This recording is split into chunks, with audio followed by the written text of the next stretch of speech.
Ай джиді автофажах ехисан, ишку аждар, адама фарны кушканя махисан, када машар.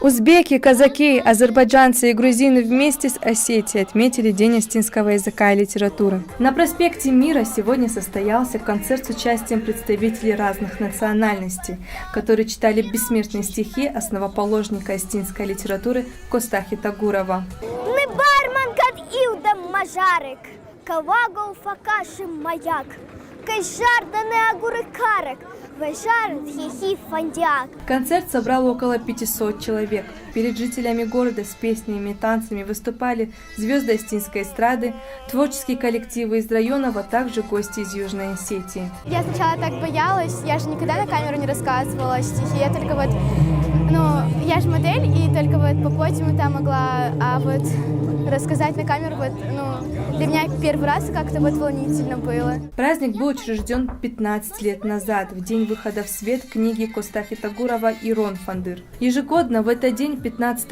мая, мероприятие начинается с возложения цветов к могиле поэта в пантеоне Осетинской церкви, где собираются представители научной и творческой интеллигенции, а также школьники и студенты. Праздничной дате посвящены тематические уроки в школах и выставки.